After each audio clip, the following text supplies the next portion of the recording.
أعوذ بالله من الشيطان الرجيم بسم الله الرحمن الرحيم قل بفضل الله وبرحمته فبذلك فليفرحوا هو خير مما يجمعون أعوذ بالله من الشيطان الرجيم بسم الله الرحمن الرحيم رب اشرح لي صدري ويسر لي أمري واحلل عقدة من لساني يفقهوا قولي سبحانaka لا علم لنا إلا ما علمتنا إنك أنتال alimul hakim. Assalamualaikum warahmatullahi wabarakatuh. Alhamdulillahilladzi anzala sakinata fi qulubil mu'minin liyazdadu imanan ma'a imanihim. Asyhadu an la ilaha illallah wahdahu la syarikalah wa asyhadu anna Muhammadan abduhu wa rasuluh. Allahumma shalli ala Muhammad wa ala alihi wa sahbihi wa man tabi'ahum bi ihsan ila yaumiddin. Qala Allah ta'ala fi kitabil karim, a'udzubillahi minasyaitonir rajim. Ya ayyuhalladzina amanu taqullaha haqqa tuqatih wa la tamutunna illa wa antum muslimun. Alhamdulillah wa syukurillah. Bersyukur kepada Allah Subhanahu wa taala atas segala kenikmatan yang Allah berikan kepada kita semua. Ada satu hal yang menarik yang disampaikan oleh Allah Subhanahu wa taala dalam Quran surat Yunus surat ke-10 ayat ke-58 tadi yang dibacakan.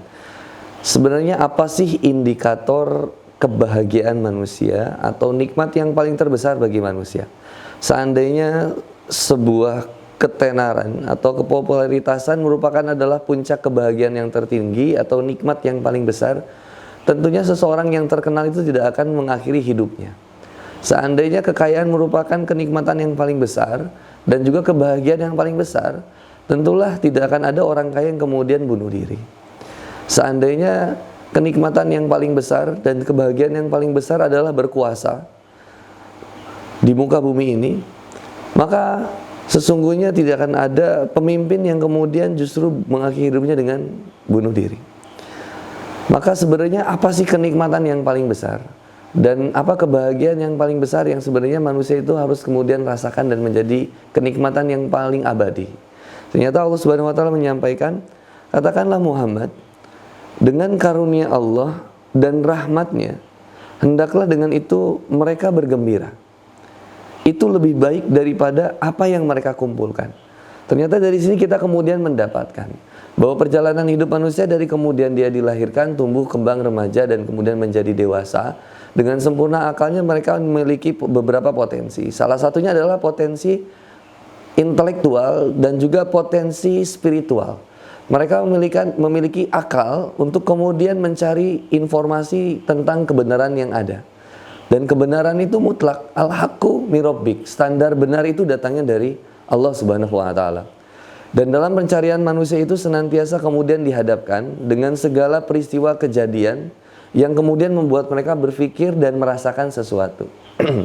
Maka alhamdulillah wa syukurillah, dari semua kenikmatan yang kita dapatkan hari ini, sebenarnya tidak ada kenikmatan yang lebih besar kecuali kemudian adalah kita diberikan ilmu untuk mengetahui kekuasaan Allah, ilmu untuk kemudian mengenal Allah, ilmu untuk kemudian kita tunduk patuh kepada Allah.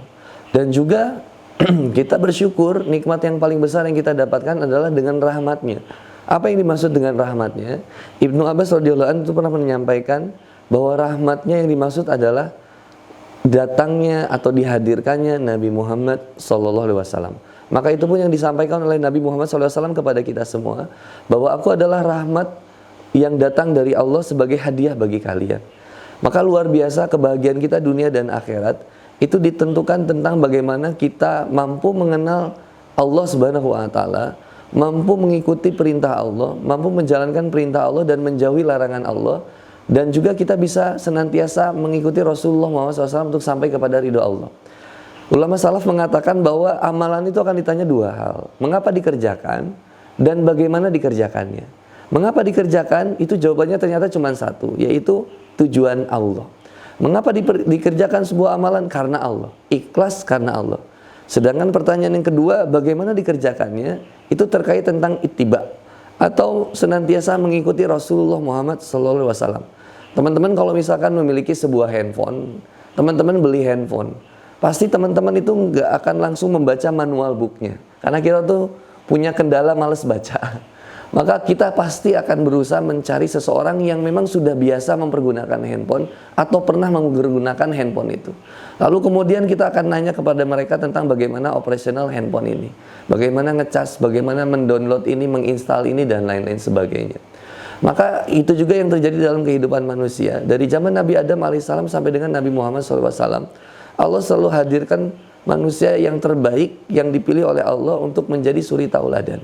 Dan Nabi Muhammad SAW sudah disampaikan di dalam Al-Quran oleh Allah Subhanahu Wa Taala bahwa laqad kana lakum fi rasulillahi uswatun hasanah.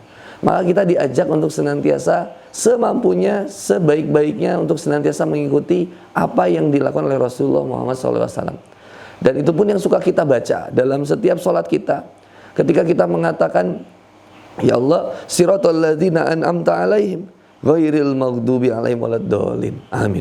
Bahwa kita diminta untuk senantiasa mengikuti jalan yang lurus, yaitu jalan yang penuh dengan kenikmatan.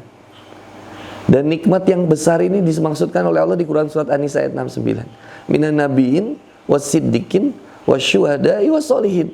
Dan justru kita minta dihindarkan agar tidak menjadi golongan yang maghdubi, orang-orang yang dimurkai oleh Allah. Siapa? Salah satunya adalah golongan Bani Israel, yang mereka diberikan ilmu, tapi mereka tidak mau untuk mengamalkan. Bahkan mereka berusaha untuk membohongi atau kemudian memutarbalikkan, sehingga kemudian menyesatkan umat manusia.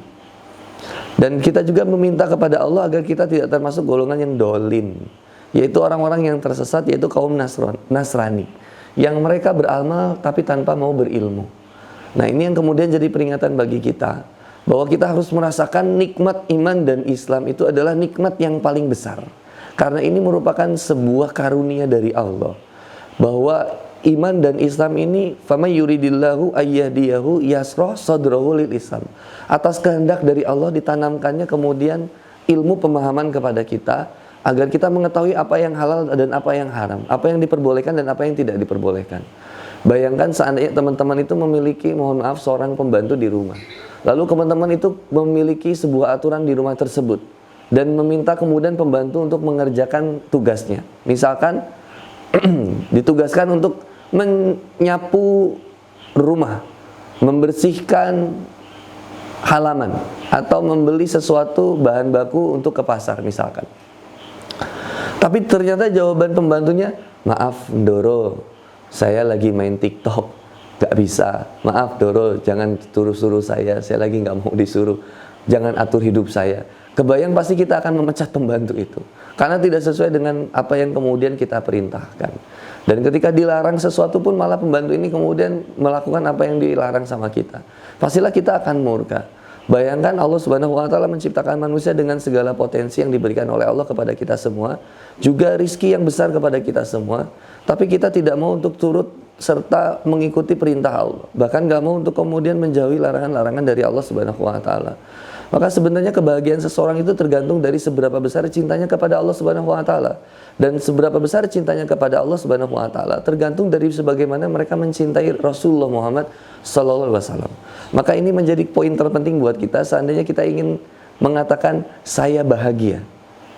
Justru Allah ingin mengajak kita bahagia dunia dan akhirat. Caranya bagaimana? Hiduplah seperti bagaimana Rasulullah Muhammad SAW hidup. Perjuangkanlah seperti apa yang diperjuangkan oleh Rasulullah SAW ketika beliau hidup. Dan kalau kita pengen bahagia dunia dan akhirat, maka hiduplah sebagaimana kesederhanaan Nabi Muhammad SAW hidup. Maka ini yang kemudian jadi pola sikap kita, bahwa kita senantiasa bersyukur atas iman dan Islam yang diberikan oleh Allah, dan kita bersyukur atas dihadirkannya Rasulullah SAW sebagai suri tauladan agar kita senantiasa hidup bahagia dunia dan akhirat. Bukan tentang banyaknya harta, bukan tentang sedikitnya harta. Jika seseorang kemudian diberikan sesuatu ujian yang tidak mengenakan, dia senantiasa bersabar. Dan ketika seseorang diberikan sesuatu yang penuh dengan kenikmatan, dia senantiasa bersyukur kepada Allah. Apapun kondisinya, tidak pernah merubah kondisi seseorang untuk senantiasa beribadah dan mengikuti Rasulullah SAW agar sampai kepada ridho Allah Subhanahu Wa Taala. Semoga kita senantiasa memiliki hati yang penuh kecintaan kepada Rasulullah Muhammad SAW dan memiliki hati yang senantiasa tunduk kepada kebesaran Allah dan patuh kepada aturan-aturan Allah. Mudah-mudahan ada kebermanfaatan dari sharing sederhana bersama Mu'alaf Center Yogyakarta. Saya Handi Boni, billahi taufiq wal hidayah. Wassalamualaikum warahmatullahi wabarakatuh.